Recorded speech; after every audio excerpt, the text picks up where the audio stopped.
Boto niyo po ako De Guzman po for President. Ako po si De La Cruz. Kumakandidato po ako bilang presidente ng Student Council. Sana po ay iboto po ninyo ako. Wow, De La Cruz! Hanggang dito ba naman? Sa Student Council election, kakalabanin mo ko? Ang lakas talaga ng loob mo, no? Well, tignan na lang natin kung sino ang mananalo sa atin. Alam ko naman na ako ang iboboto ng mga estudyante dito at hindi ikaw. Sige na, De La Cruz. Abangan na lang natin ang resulta sa huli.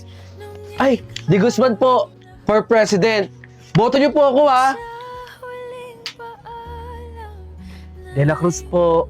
De La Cruz Pag ako po ang binoto ninyo, lahat po ng estudyante dito ay mabibigyan po ng regalo mula po sa akin. Hindi naman po kaya ni De La Cruz kung ano yung mga kaya po naming ibigay. Kaya, sisiguraduhin po natin na bawat classroom dito ay may electric fan. Isa po yan sa magiging project ni De Guzman. Kaya iboto niyo po ako bilang Pangulo. De Guzman po for President. Mas magaling si De La Cruz kumpara kay De Guzman. Ang bait-bait kayo ni De La Cruz kumpara dyan. Payo lang po wag po kayong naniniwala kay De La Cruz. Kasi po, mahirap lang po si De La Cruz. At yung pondo ng Student Council, baka kunin niya.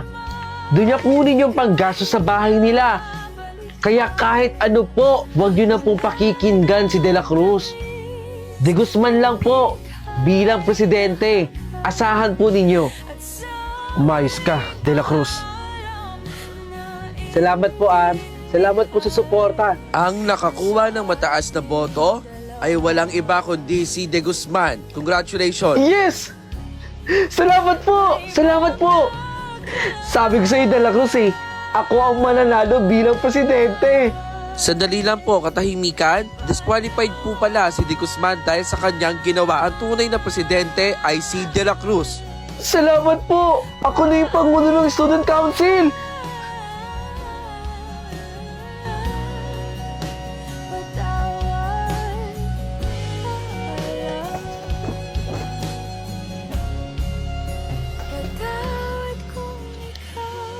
Huwag mag-alala, ipikit ang iyong matatanan. Pahinga muna, ako na. Huwag mag-alala, ipikit ang iyong matatanan. Pahinga muna, ako nang bahala. Mas basta lang isang ginagawa mapa. Pahinga muna, ako na. Latsara-tsara, latsara-tsara, latsara-tsara-tsara.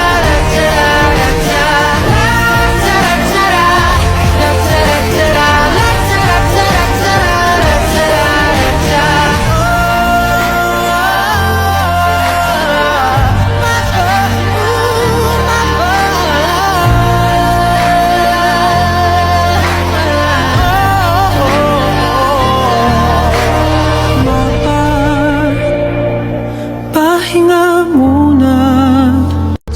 Oh, bakit ka umiiyak? Kalalaki mong tao, umiiyak ka? Saan ka na naman pupunta? Hihingi ka ng tulong? Kalalaki mong tao, humihingi ka ng tulong? Bakit? Takot ka ba? Kalalaki mong tao, takot ka?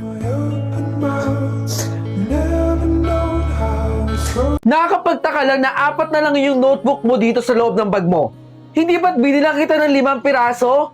Sinobrahan kita ng 1 para meron kang extra notebook na gagamitin sa school. Pero bakit 4 na lang to? Sumagot ka! Oras na talaga na malaman ko na may ginagawa kang hindi maganda sa eskwelahan ninyo. Malilintikan ka sa akin. Ayusin mo yung pag-aaral mo, Bukas, i-check ko ulit yung bag mo.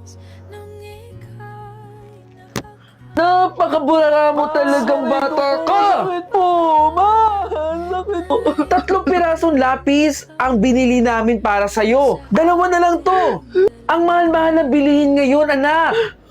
Dapat naman pahalagahan mo yung mga bagay na binibili namin para sa'yo. Malaman ko lang talaga, malilintikan ka sa akin. Tandaan mo yan. Oh.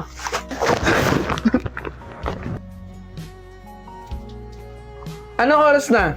Maaga kayo pinauwi sa eskwela ninyo, di ba? Tanghaling tapat, imbis na natutulog ka na pagkatapos mo kumain, late ka pang umuwi galing sa school. Anong ginawa mo? Sagot! Doon lang po ako galing sa school, ma. Aba, sumasagot ka na. Eh, sabi po ninyo sumagot ako.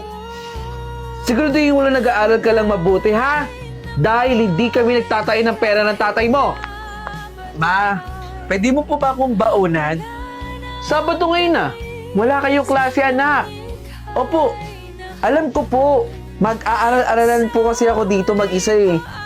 Para lang ma-feel ko po na nag-aaral ako kasi may baon. Oh, mag-aral-aralan ka dyan. Baon mo. Maraming salamat dito, ma. May baon na ako. Saan pupunta yan?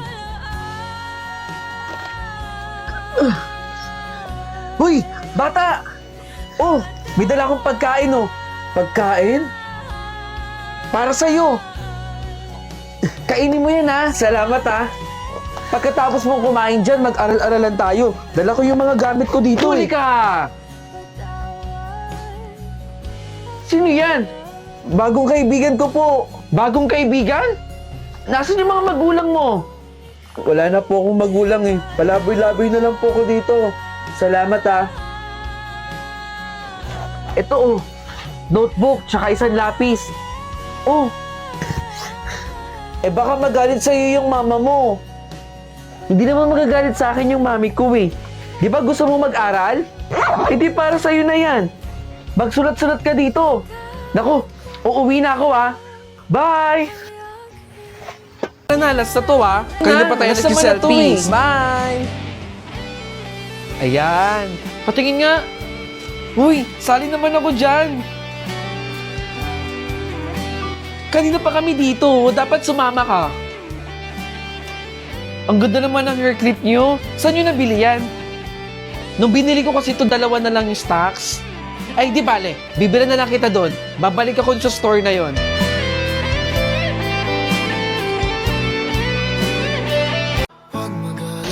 Salamat po. Di ba? Kaklase natin yun? Oo nga, kaklase natin yun. Nakakahiya, nagtitinda siya. Ang gusto niya pantignan. Tara na nga. Uy. Di ba ito yung nakita namin nagtitinda? Alam mo, nakakahiya ka. Ang bata-bata mo pa, nagtitinda ka na? Ang baho mo pa tignan. Teka, may baon ka ba? Tubig lang. Baon ko. Tama hula ko. Tubig lang ang baon niya. O sige na.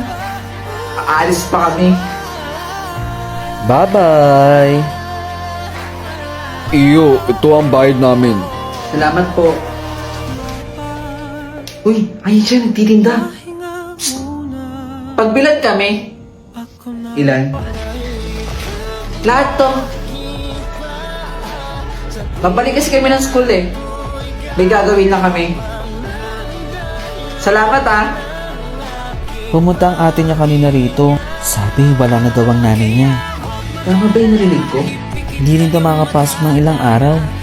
Nanay niya. At hindi siya makakapasok. Isang ginagawa pa ba?